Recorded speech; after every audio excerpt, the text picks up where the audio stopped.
காவேரி, விஜய், நந்தினி 3 பேருமே சேர்ந்து காரில் வராங்க. வரும்போது அப்படியே பார்க்குறாரு விஜய். காவேரியை கொஞ்சம் வெறுப்பேற்றி பார்க்கலாமா, என் மனசில் அவள் இருக்கா, அவள் மனசில் நான் இருக்கேனான்னு தெரிஞ்சுக்கலாம் அப்படின்னு சொல்லிட்டு அப்படியே பார்க்குறாரு. அமைதியாக வண்டி ஓட்டிகிட்டே வர்றாரு. அப்போ நந்தினி கேட்குறாங்க, விஜய் உங்களுக்கு என்னை பிடிச்சிருக்கா, கல்யாணம் பண்ணிக்கிறீங்களா, நான் எங்கள் வீட்டில் இருக்க எல்லாரையும் வர சொல்லி பேச சொல்லட்டுமா அப்படின்னு கேட்குறாங்க.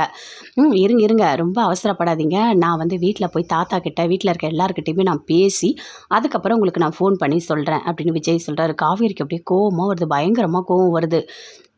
அமைதியாக இருக்காரு. அங்கேருந்து நந்தினி சரிங்க நான் போயிட்டு வரேன் அப்படின்னு சொல்லிட்டு அங்கேருந்து இறங்கி போகிறாங்க. காவேரி, விஜய் 2 பேர் மட்டும் வராங்க. வரும்போது அப்படியே காவேரி கோவமாக இருக்காங்க. என்னங்க நீங்கள் ஒரு மாதிரி கோவமாக இருக்கீங்க, ஏதாவது பிரச்சனையா என்ன அப்படின்னு கேட்குறாரு. இங்கே பாருங்க, என்கிட்ட பேச வந்தால் அந்த பையன் என்கிட்ட நல்லா தான் பேசினான், என்னை பிடிச்சிருக்கா மாதிரி தான் அவன் பேசினான். ஆனால் நீங்கள் அதுக்கப்புறம் போய் பேசி ஏதோ என்னை பற்றி தப்பு தப்பாக போட்டு கொடுத்துருக்கா மாதிரி எனக்கு தோணுது.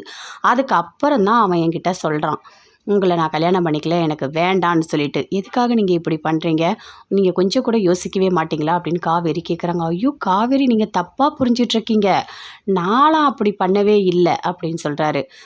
நீங்கள் பேசாதீங்க அப்படின்னு சொல்லிட்டு 2 பேருமே சேர்ந்து காவேரியோட வீட்டுக்கு போகிறாங்க. வாங்க வாங்க விஜய் வாங்க அப்படின்னு சொல்லிட்டு தண்ணியெல்லாம் மொண்டு சாரதா கொடுக்குறாங்க. குடிக்கிறாரு. குடிக்கும் போது அப்படியே காவேரி கோவமாக இருக்காங்க. இங்கே பாருமா, இவர் தான் ஏதோ பேசி எனக்கு பார்த்த அந்த பையன்கிட்ட ஏதோ என்னை பற்றி தப்பாக சொல்லியிருக்காரு அப்படின்னு காவேரி சொல்கிறாங்க. ஐயோ நான்லாம் அப்படி சொல்லவே இல்லை அப்படின்னு விஜய் சொல்கிறாரு. என்னடி, உன்னெல்லாம் யாரும் கல்யாணம் பண்ணிக்க மாட்டாங்கடி அப்படின்னு சொல்கிறாங்க. அதை கேட்டோடனே அப்படியே காவேரிக்கு கோவமாக வருது, பயங்கரமாக கோவம் வருது. என்னம்மா பேசிகிட்டு இருக்க, ஏன் என்னை கல்யாணம் பண்ணிக்க மாட்டாங்க அப்படின்னு காவேரி கேட்குறாங்க. இல்லடி, நீ ரொம்ப திமுறாக பேசுவ, உங்ககிட்ட பேசினாலே உன் கூட வாழறது வேஸ்ட்டுன்னு யாரும் கல்யாணம் பண்ணிக்க மாட்டாங்கடி, அதனால தான் அந்த பையன் உன்னை வேணான்னு சொல்லிட்டு போயிட்டுருப்பான் அப்படின்னு சொல்லிட்டு சாரதா சொல்கிறாங்க. அதை கேட்டோன்னே விஜய் தண்ணி குடிச்சிட்டே இருக்கும்போது அப்படி மேலே துப்புறாரு. ஐயோ அப்படின்னு சொல்லிட்டு பயங்கரமாக சிரிக்கிறாரு. இதெல்லாம் பார்க்கும்போது காவேரிக்கு ரொம்ப கோவம் வருது, பயங்கரமாக கோவம் வருது. இங்கே பாருங்கள், உங்கள் மனசை கஷ்டப்படுத்தணும்னு நான் பேசல, உண்மையாகவே உங்ககிட்ட பேசுகிறவங்க உங்களை கல்யாணம் பண்ணிக்க கூடாதுன்னு தான் நினைப்பாங்க அப்படின்னு விஜயும் சொல்கிறாரு. 2 பேருமே சேர்ந்து பயங்கரமாக சிரிக்கிறாங்க. காவேரிக்கு கட்டுப்பாக இருக்குது, அப்படியே கோவமாக வருது. சரிங்க அத்தை, நான் போயிட்டு வரேன் அப்படின்னு சொல்லிட்டு விஜய் அங்கேருந்து அப்படியே கிளம்பி போகிறாரு. காவேரி அப்படியே ரூம்குள்ளே போய் கோவமாக உட்காடுறாங்க. பின்னாடியே சாரதா போகிறாங்க. என்னடி ஒரு மாதிரி இருக்க அப்படின்னு கேட்குறாங்க.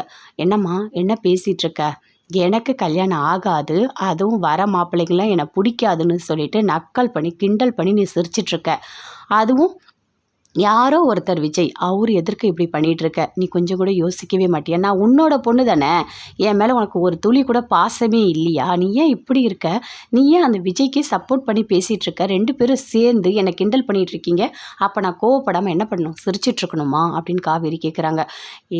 நாங்கள் ஏதோ சாதாரணமாக தாண்டி சொன்னோம், நீ ஏண்டி எல்லாத்தையும் பெருசாக எடுத்துக்கிற அப்படின்னு சாரதா கேட்குறாங்க. இங்கே பாருமா, இது என்னோட வாழ்க்கை சரியா, நீங்கள் 2 பேரும் கிண்டல் பண்ணி சிரிக்கிற அளவுக்கு என்னோடய வாழ்க்கை இல்லை. என்னை பார்த்தா யாருக்குமே பிடிக்காதுன்னு சொல்லிட்டு சாதாரணமாக பேசிகிட்ருக்க, நீ பேசாதம்மா, தயவு செய்து என் கண்ணு முன்னாடி நீ நிற்காத, நீ போயிடு அப்படின்னு சொல்கிறாங்க. சாரதா அங்கேருந்து அப்படியே போகிறாங்க. காவேரி பயங்கர டென்ஷனாக யோசிச்சுட்ருக்காங்க.